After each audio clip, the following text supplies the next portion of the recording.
Assalamualaikum warahmatullahi wabarakatuh. Selamat sore, salam sejahtera bagi kita semua.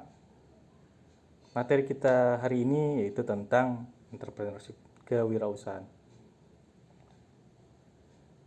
Bagi teman-teman yang ingin berwirausaha, harus memahami beberapa teorinya dulu, kemudian konsepnya seperti apa, kemudian tujuannya apa, goalnya apa. Kita lihat slide berikutnya ya. Menurut teori, kewirausahaan ialah suatu disiplin ilmu yang mempelajari tentang nilai, kemampuan, dan perilaku seseorang dalam menghadapi tantangan hidup untuk memperoleh peluang dengan berbagai resiko yang akan dihadapinya.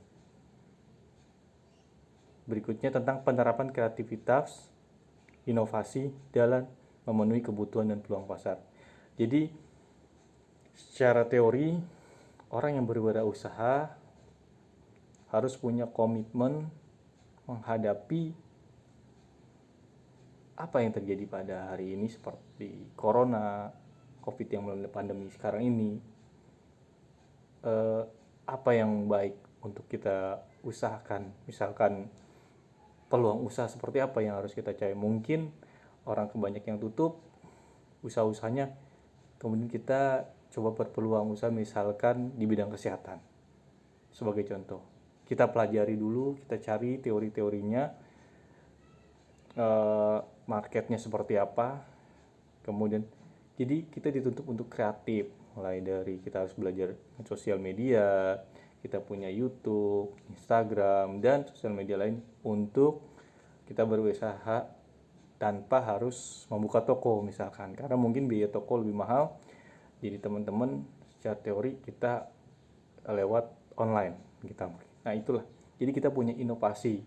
Misalkan kita buntu dengan usaha kita, pemasarannya seperti apa, kita harus berinovasi misalkan dengan sosial media ads, Google Ads segala macam. Kemudian kita juga bisa berkenalan dengan para Instagram, selebgram lah, untuk kemudian cari-cari hal yang viral untuk mengenalkan produk kita, minimal mengenalkan itu. Kita dituntut kreatif, inovasi, dan ada peluang sedikit kita ikut. Itu secara teori seperti itu ya. Lanjut next. Nah, sikapnya seperti apa nih kepribadian? Ini saya akan menjabarkan 6 ya. 6 saja. Sikap seorang wirausahaan harus pertama disiplin. Dalam melaksanakan kegiatan, seorang wirausahaan harus memiliki kedisiplinan yang tinggi. Disiplin berarti ketepatan komitmen wirausaha terhadap tugas dan pekerjaannya. Hal tersebut berlaku menyeluruh dalam ketepatan terhadap waktu, kualitas pekerjaan, sistem kerja, dan sebagainya. Jadi kita buat sistem, kita harus komit, kita harus punya time management, kemudian misalkan usaha kita bukanya jam berapa, tutupnya jam berapa, targetnya seperti apa, seperti itu.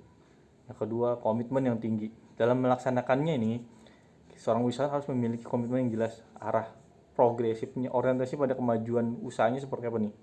Terlebih pada terhadap konsumen, seorang usaha teguh menjaga komitmennya kepada konsumen. Ya, misalkan kita jagang makanan, ya makanannya harus benar-benar bagus yang kita berikan. Kemudian produknya yang kita jual juga benar-benar yang terbaik. Nah, komitmen kita kepada konsumen ini akan memiliki nama baik yang pada akhirnya mendapat kepercayaan diri dari konsumen. Jadi misalkan produk yang kita jual, wah produk jual si A ini makanannya enak nih, nanti dia akan bicara dengan temannya lagi, ternyata enak. Seperti itu, komitmen tinggi. Misalkan ada kritik dan saran, kita harus respon, wah mungkin untuk kemajuan usaha kita. Kemudian jujur kepada, misalkan ini bahannya terbuat dari, misalkan martabak ini dagingnya dari sini loh, misalkan contohnya jual martabak dagingnya daging sapi. Misalkan jual bakso, ini sapinya bener daging sapi. Ini misalkan sapinya bukan dari daging sapi tapi dari ikan, bakso ikan, atau dari ikan apa. Jadi kita harus jujur kepada customer, kepada konsumen. Kejujuran merupakan landasan moral yang terkadang dilupakan oleh seorang wirausahaan. Padahal kejujuran seorang wirausahaan akan berdampak langsung terhadap kepercayaan konsumen. Ketika kejujuran sudah dijunjung tinggi oleh seorang wirausahaan, maka kepercayaan konsumen juga akan semakin tinggi. Oke. Nah, kalau kita belanjakan sesuatu barang, kemudian barang tersebut bagus, konsumen pun akan, wah ini bagus nih, orangnya juga jujur. Mulai dari kepribadian kita lihat, wah setiap kalau ada keluhan langsung direspon. Lanjut ke yang keempat, kreatif dan inovatif. Untuk menerangkan persaingan, maka seorang harus memiliki daya kreatif yang tinggi. Sebaiknya dilandasi dengan cara berpikir maju penuh dan gagasan yang baru, berbeda dengan produk yang telah ada saat ini. Itu untuk inovasi lah. Misalkan nama barang dagangannya mungkin berbeda. Misalkan kalau misalkan kita punya warung makan, ada wifi-nya, ada kafe. Misalkan kafenya, nama kafenya wifi-nya apa mas? Karena orang kalau yang umum kan, misalkan kafe Budi Mulia, misalkan mau tahu aja, atau hal-hal yang unik yang jadi tren yang terus, atau gambar-gambar yang memang lucu, yang menarik lah.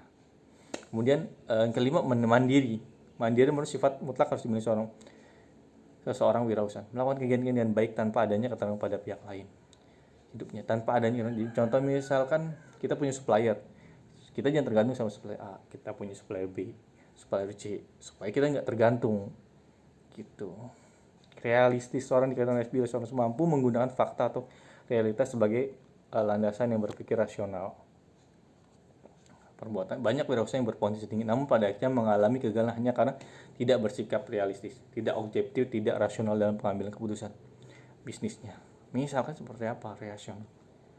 Targetnya mungkin dagangnya di tempatnya yang kurang strategis, targetnya tinggi, gak rasional. Misalkan supplier bahan bakunya sedikit, targetnya besar, itu tidak rasional. Atau memang momentumnya nggak tepat, dagang apa di daerahnya apa nggak strategis, itu realistis. Terus kita memang pendapatan hari ini segini, ya udah nanti akan bertumbuh seiringnya orang mengenal produk yang kita jual.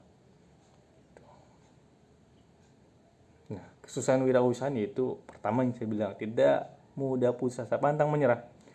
Udah rugi, tambahin modal sedikit, bangun lagi, mulai lagi dari awal, teguh, kerjasama. Kalau kita ada tim karyawan, kerjasama. Karyawan adalah inian kita juga. Kemudian improvement, jujur, tidak cepat puas. Target A, lanjut kita targetin, nambah lagi, buka cabang, kira-kira lanjut terus buka cabang. Terus inovasinya juga tiada henti, yang tadinya offline, online udah, terus kerjasama dengan beberapa kolaborasi, mungkin kita bisa bikin YouTube atau kolaborasi mengenalkan produk kita, bermacam-macam. Itulah kira sekilas tentang kesuksesan wirausahaan. Semoga bermanfaat buat teman-teman semua. Apabila ada pertanyaan silahkan di kolom komentar, atau bisa menghubungi saya langsung. Nanti saya akan kasih nomor saya bagi teman-teman yang ingin membuka usaha, ingin berkonsultasi, silahkan. Cukup sekian dari saya, semoga bermanfaat. Wabillahi taufiq wal hidayah. Assalamualaikum warahmatullahi wabarakatuh. Assalamualaikum.